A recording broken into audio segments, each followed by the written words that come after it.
Subscribe to our YouTube channel and press the bell icon to get the latest updates.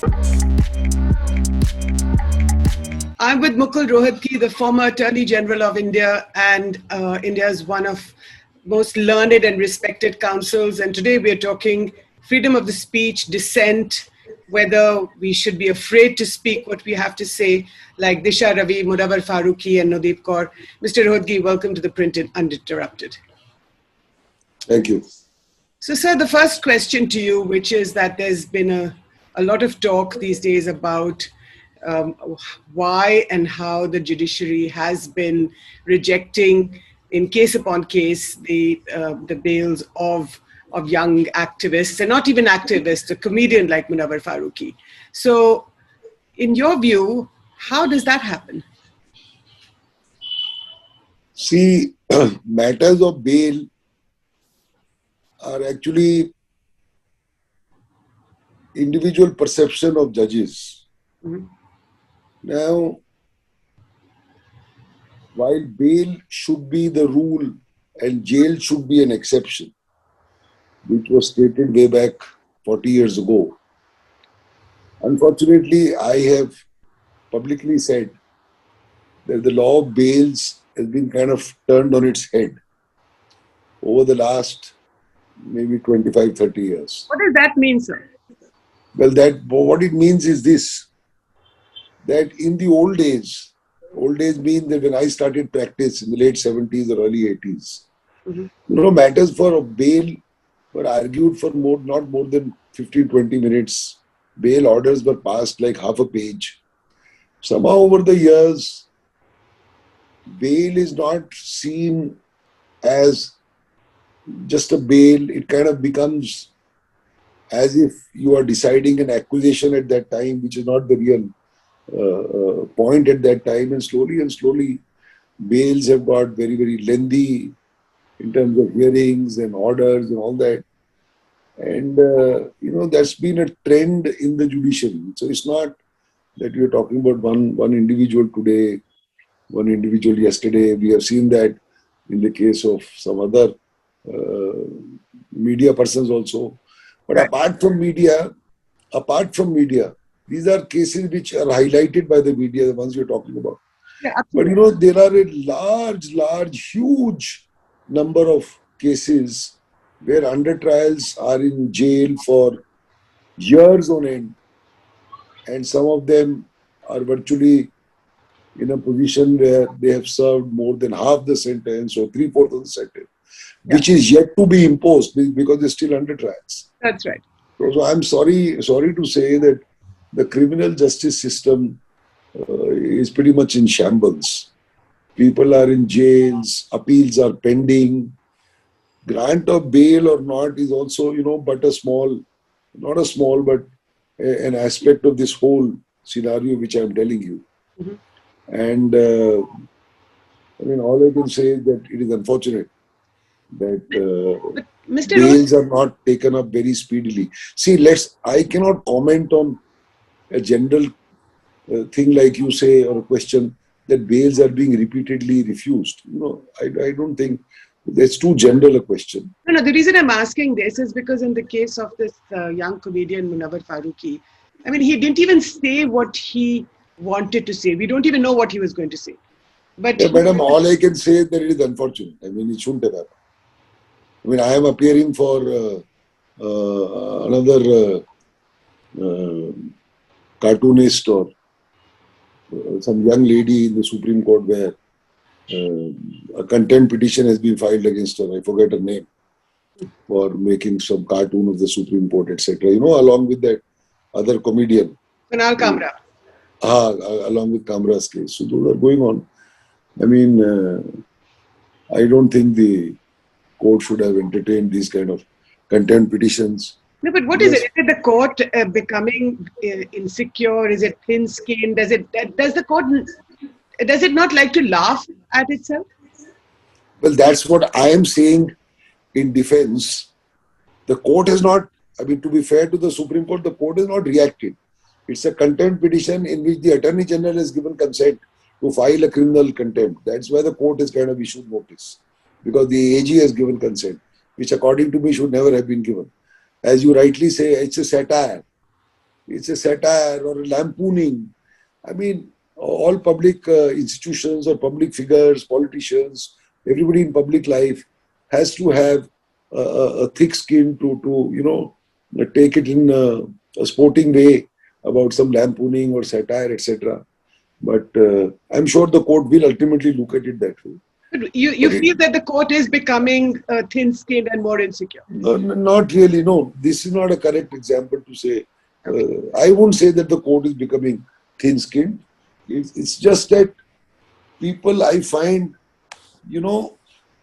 it's not so much about the courts. The courts are being swarmed by large number of publicity seekers because everything is in the media.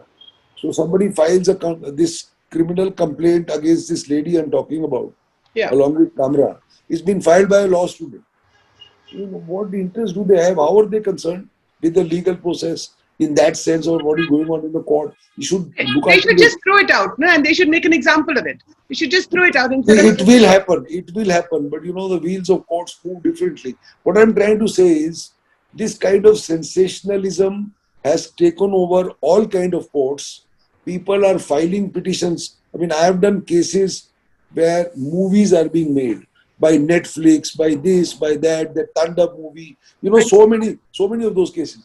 So they are all filed by publicity seekers or people who want their names to appear in the media. I have filed a case against Tandab, I have filed a case against an actor, I have filed a case against somebody else. So this kind of thing is happening and it kind of gets played up by the media. So it's like a vicious circle. More and more things happen. Sir, in fact, I was coming to Tandav. I mean, that's fine. Ki agar somebody is filing a case against the other, or jo bhi unka publicity seeking hai, jo bhi attention grabbing, वगैरह वगैरह.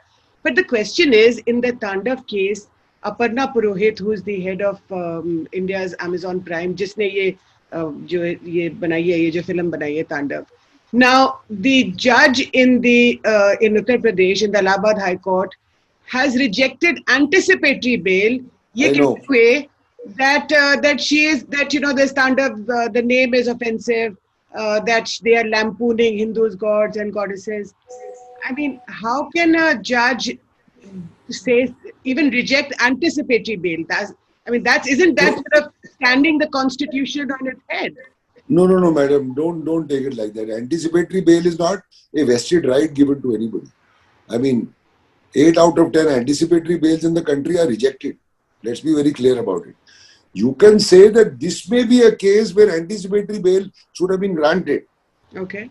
Because, this is not a case where she has harmed somebody or robbed somebody or done some fraud somewhere or murdered somebody. It's not one of those regular criminal cases, right, in which we go for anticipatory bail. A lot of them are refused. I mean, if you defraud a company, you defraud a bank, those are not cases in which you get anticipatory bail. Fair enough. Yeah, that's fair enough.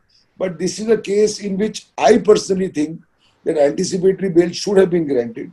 It's an issue related to, freedom of expression. Yeah. Now, at the worst, this lady may have crossed the line. Let's put it that way. She may have crossed the line. She may have done something which may not be appropriate, maybe a little outspoken. Assuming all that, it would still be a case for anticipatory. And I'm sure if those people file an appeal, the Supreme Court will probably look at it. And all we can say is that this particular case that you're talking about, anticipatory bail should have been granted, is all I can say.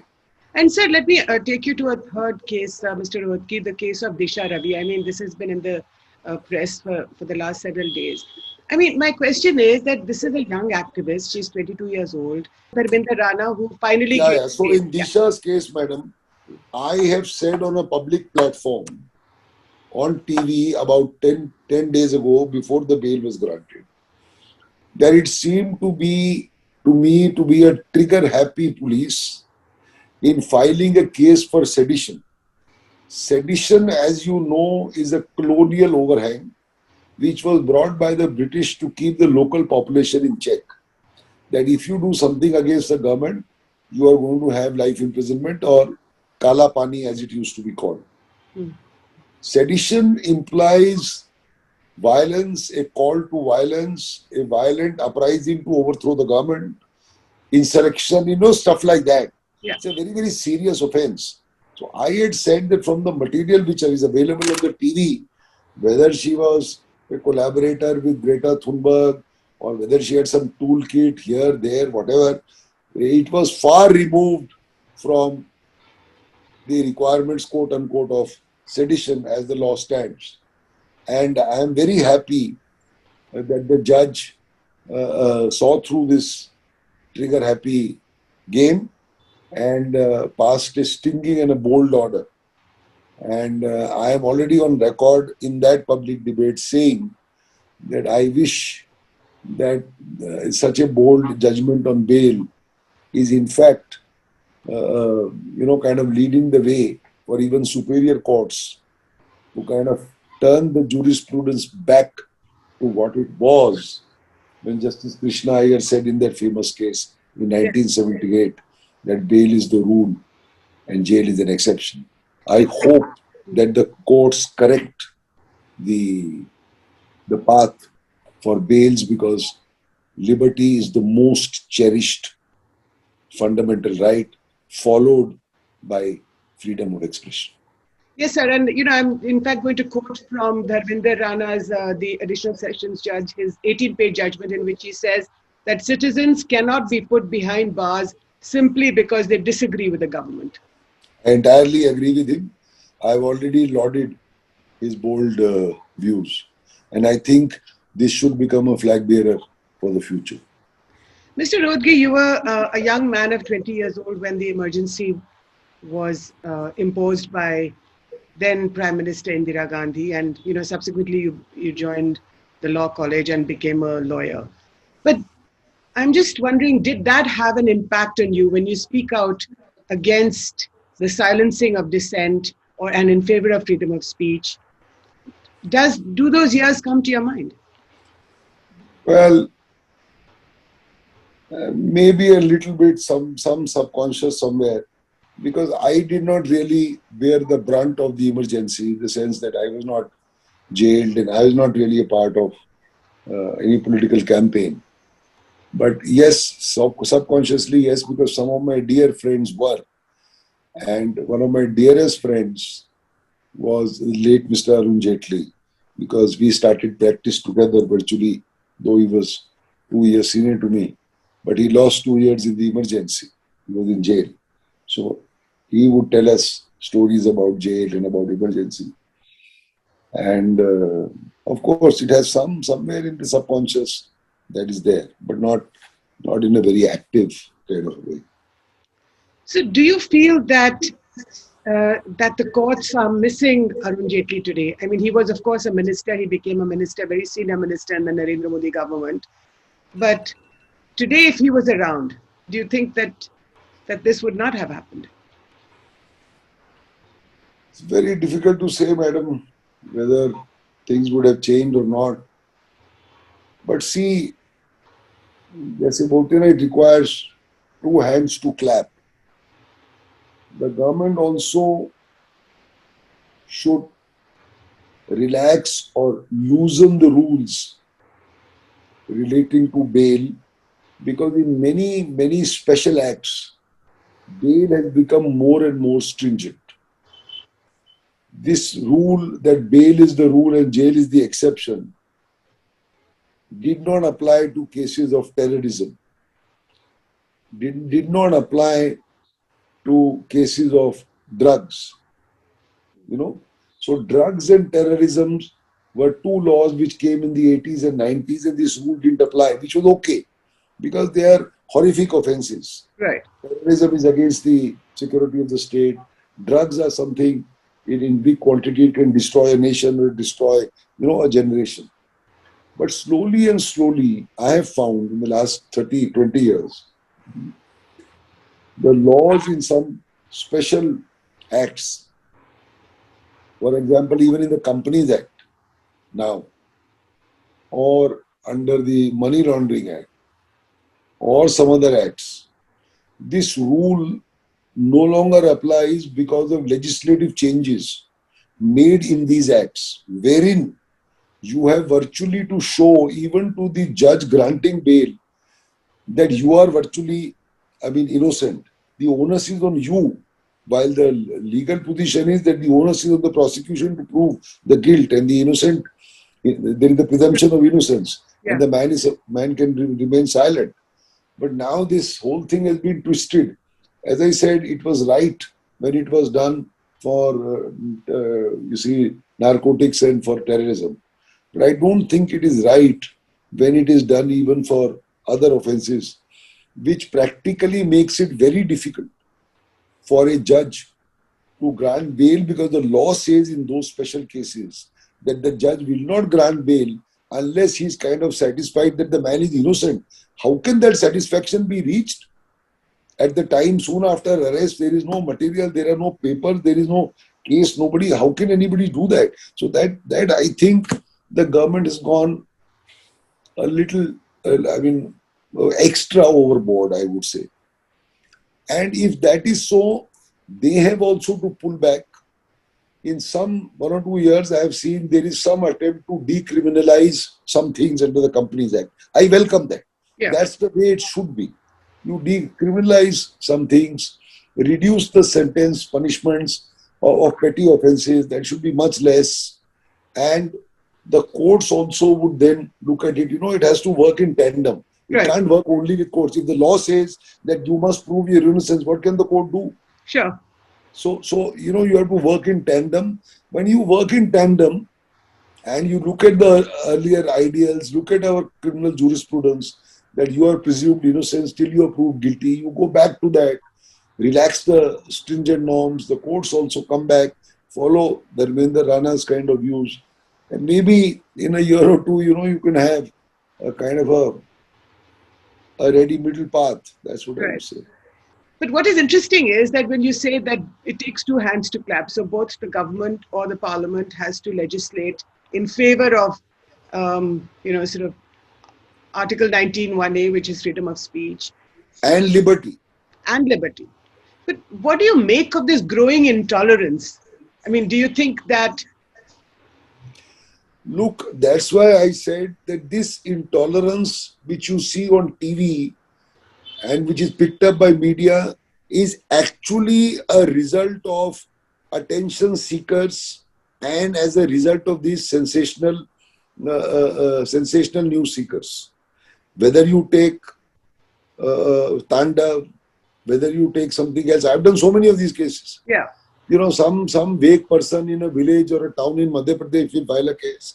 Somebody will file a case from a small town in UP about this, that, and the stock news or the stock allegation is that you are hurting religious sentiments. That's a stock allegation. So this intolerance is actually fake.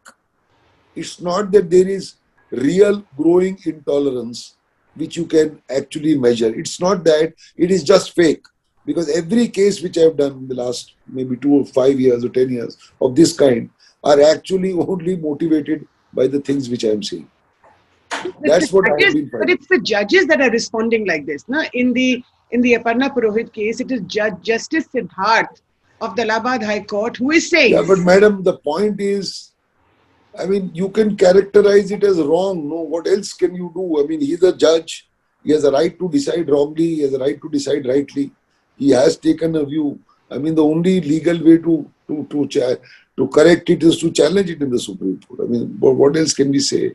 Right. You cannot accuse the judge of anything else. But you could say that, well, be too dogged in his view and this and that. You can say that.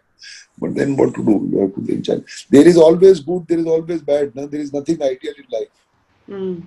For every, 5 cases that we do, 2 are wrongly decided. Sometimes they are corrected. Sometimes they are not even corrected. Sometimes history corrects them. You mentioned about the emergency, madam, right? Yes. Now, in the emergency, the most important question was whether a person in jail has fundamental rights or doesn't have fundamental rights. Right. It's the most important question. The Supreme Court, by a majority, overturned high courts in that infamous case called ADM Jabalpur. That's right. So the Supreme Court overturned the High Court, which had taken a firm and a courageous view in favor of liberty. It was overturned by the Supreme Court, which was a judgment which was anti-liberty, a judgment which was, if you ask me, was shocking. But it kind of, the only dissenting judge there was Justice Khanna. Right. So his was a courageous view, which ultimately was accepted by everybody, including the Supreme Court and the world. And the majority judgment was rejected because it was not correct, it was anti-liberty, and that showed that the court was also apprehensive of the government. So much so, two of the judges in that bench were now deceased, publicly apologized because the flag of liberty was not kept flying by the Supreme Court. And I remember there was an article on Justice Khanna on the front page of the New York Times after that judgment, which said, here is the man, who stood with the flag of liberty. And unfortunately, he was not made the Chief Justice, though he deserved it in his seniority because of other reasons, as we know, which happened on supersession and all. Mr. Rohatgi, are you concerned that the flag of liberty is not flying today and that the Supreme Court is not holding that flag of liberty high enough for everybody to see it? Well, I would tend to agree with you that the courts should be more concerned about deprivation of liberty, which in other words is bail. I mean, ultimately it's bail because the trial takes years and years. The courts should be more concerned about deprivation of liberty. Yes, I would say that. Some months ago, Mr. Rohatgi, in fact, more than a year ago, the last year, of course, has been given over to the pandemic. But before that, I had a chance to interview Mr. Fali Nariman, and he spoke to me in some detail about what happened during the emergency, and specifically this ADM Jabalpur case, and how the courts had responded. In fact, the way Justice Khanna went against the verdict.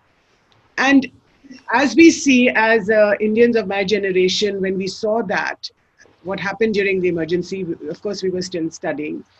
But my question to you is that you had the Fali Narimans and the Soli Sorabjis who have kept that flag of liberty flying across the decades, across the generations. Who are these people today?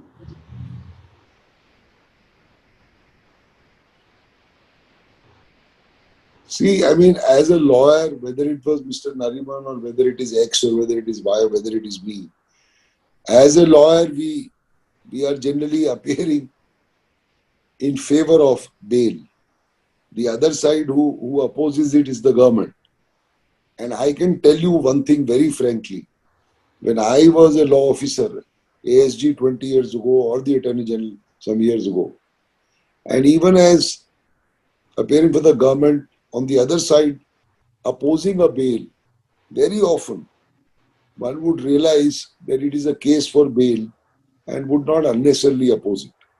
That's the way, a law officer should respond. But today, unfortunately, I don't see any case in which the prosecution side comes up front and says that yes, this is a case of bail, you may grant it, put some stringent conditions in relation to regulation of bail. I don't see that. Do you think that, you referred to Mr. Arun Jaitley, who was in jail during the emergency. Now, I'm just wondering, do you think that Mr. Modi's government is missing somebody like Arun Jaitley, who saw both sides of the picture? Now, of that there is no doubt. Of that there is no doubt. Mr. Jaitley was not only one minister, say a minister of finance. Even then he looked and was a troubleshooter for the government on many other fronts. One of his most recent successes before he passed away was the GST. I mean, GST is no small joke, that the entire country having different excise laws, different sales tax laws, different entry tax laws, all of that, comes and is now synthesized in one tax, one country. I mean, it is, according to me, it is stupendous. It is stupendous. According to me, from what I see in the country, movements and this and that and transportation and all is something probably bigger than an annual budget. So there is no doubt. And Mr. Jaitley had been a lawyer, and he was earlier law minister also. So he would definitely have a guiding voice. And I know for a fact that the Prime Minister always greatly relied on his advice, and his advice was generally sage. So in that case, Mr. Rohit, do you think that what's happening today, is it good for the Modi government or the reputation of the Modi government? I don't think that it does anything to the reputation of a government. I mean, the government will come and say that, look, we are not telling we have not issued a whip to the courts not to grant bail. These are laws. These are done like any other case. The court doesn't grant, it doesn't grant. I mean, why? How do you blame a government? In this Disha's case, yeah. I mean, somebody did ask me about the government. I don't think it has anything to do with the government. It was just a trigger-happy police. You have to understand one thing, madam. It is the police which writes the sections in the FIR. Right? So I see a trend that the police is becoming an all-powerful kind of a situation. And the police will add 3 more sections to make it more stringent. And the more and more stringent it becomes by adding sections, the less and less chances are that you get bail. Yes, so for example, suppose this is a case of simple hurt. Suppose somebody slaps somebody. Right? It's a simple hurt kind of thing. You straight away get bail. But on that you add 2 more things. That not only did somebody slap somebody, but he had a knife and he was threatening somebody with that knife. I mean, you add some more sections. Like in the Nadeed Kaur case, they have added a section. That's right. So you don't get bail. You won't get bail fast. You will get after 20 days. You will get after 1 month. So it's really speaking, the police in our country is not trained properly because all functions are mixed up. The function of investigation and the function of policing is mixed up. The same officer does it. You should have a separate investigative functioning. The investigation should be by an investigative branch. See, there will be 3 branches. Police does policing. Then there is the investigative branch. There is the prosecution branch. In our country, there is no investigative branch. The same officer, the officer who comes to, who's on the beat or who's in a police station, half the time he's spending in court because he's doing, Parocar. He's following that also. He's appearing in court also. He's doing that also. So it's all a mix-up. So there is no real proper training. There need to be proper reforms, which have not really happened. I mean, I don't blame a particular government. It's been an issue for the last, 50 years? And the issue is that you need funds for that. So, I mean, if the cake is small, the takers are more. The police needs funds. Then somebody says the army needs funds. Somebody say bureaucrats need funds. That it's a vicious circle which goes on. I would say that the police in different states, depending upon the government of the day, the police takes directions from its political masters. In Maharashtra, it's in one case, like in the Arnab Goswami case, the Maharashtra police picked up Arnab Goswami.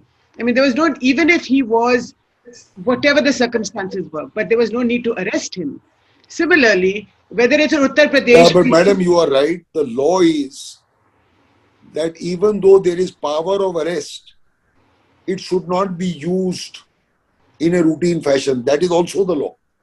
But unfortunately, forget which government, I have seen it in the last 30, 40 years, that the moment a cognizable offense, which is somewhat relatively serious, is registered, arrest always follows, which is not the law. It is always being done, unfortunately, except I must give credit to the CBI. In a lot of CBI cases, I find they do not arrest a person. In the sense that they don't go and pick him up in the next 24 hours or 48 hours. There's only one which doesn't do. All state polices will do it, either because the guy doesn't understand or the police thinks that it is a must that you must arrest somebody and put him in. or that some influence has taken place, or somebody has done something. So this is what is happening for so many years, and that is not been. I'm sorry to say, not been corrected either by the government or corrected by the courts. That arrest in every case inevitably is not correct. Mr. Rodgi, let me take you to another subject, which is the recent regulations that have been issued by the government on three areas: social media, the digital media, as well as OTT platforms. What are your comments on that? Madam, I have not really seen them, except that what I saw on TV. I don't have much idea. But only two thoughts come to my mind. See, while it is fair to say that things like OTT also need some regulation, because TV, other media, newsprint, movies, everything is kind of has some regulations. Nothing is completely unchecked. You have some code somewhere, some code of ethics somewhere. So even OTTs, would require something.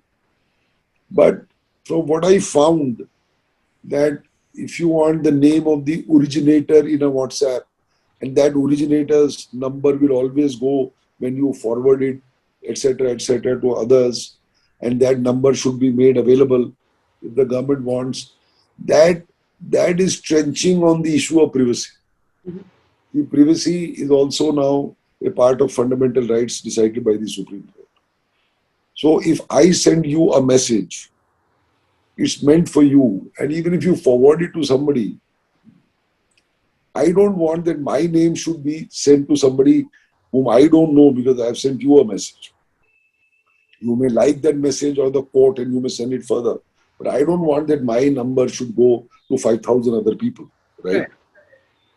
But it is going to happen. So it will trench on privacy. And one more issue arises, because I have been doing some cases for WhatsApp and Facebook and all. One more issue which will arise is, on one hand, there are PILs in the Supreme Court that no data should be stored, right? Because if you store data, you can then send it here and there. WhatsApp is on record saying that WhatsApp doesn't store any data or any message. Mm-hmm. WhatsApp itself doesn't store it, and WhatsApp itself has not made any facility by which it can retrieve that data. And it's WhatsApp's claim that it is, what do they say, that it is encrypted. Encrypted, yes. So WhatsApp itself cannot look at your data, look at your message. It is completely encrypted. Now, if you are going to keep the data for purposes of finding out who the originator is, then some kind of storage will have to be done. How else will you know?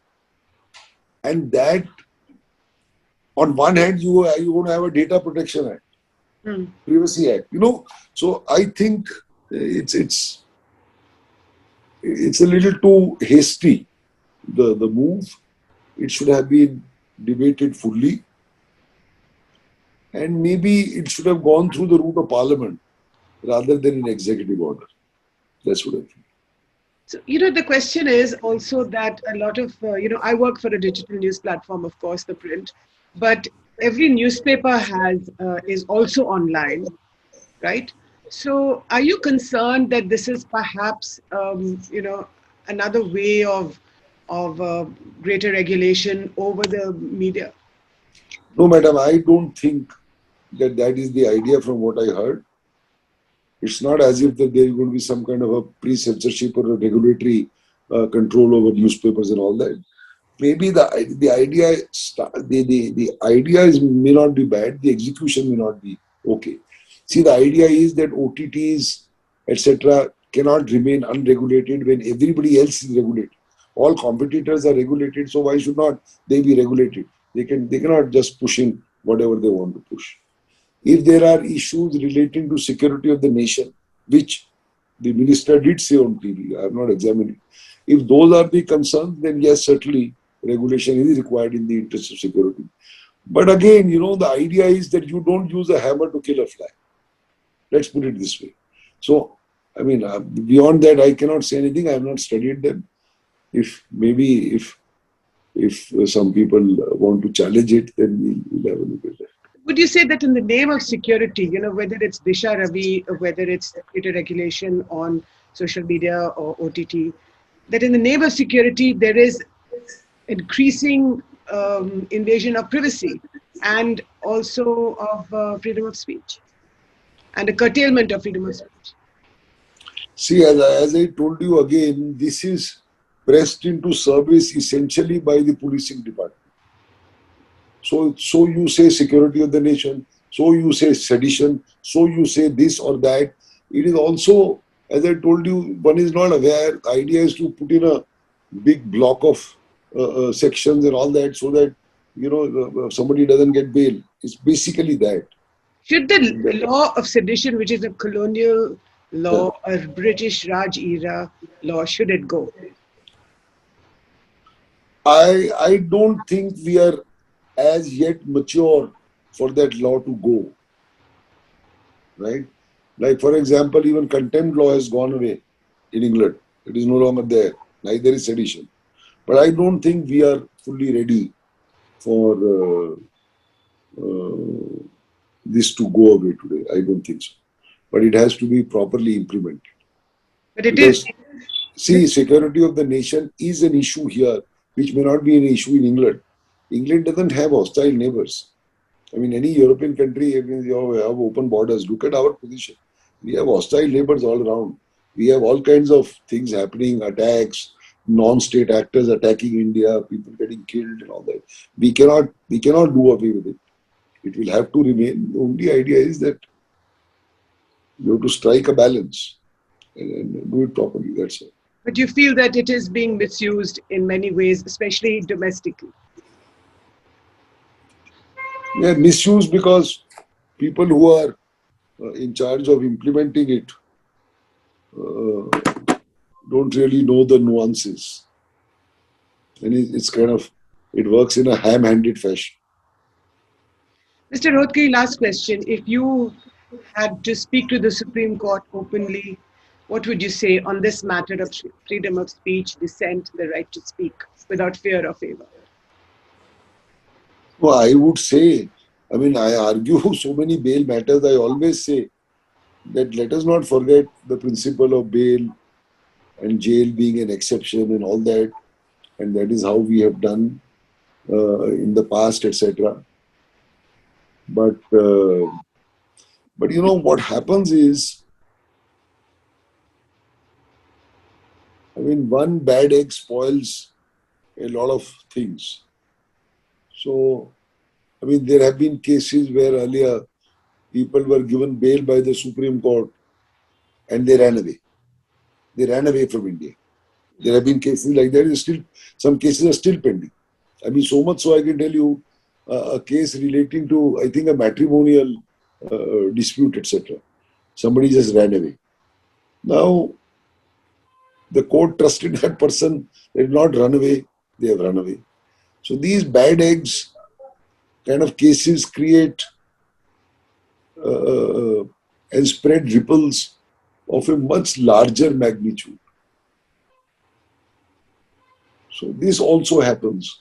But I would certainly wish that the courts, whichever court, it doesn't matter, Supreme Court, High Court, whichever court, should correct the path on which they are traveling so as to restore the issues of liberty and freedoms as they were contemplated in the Constitution.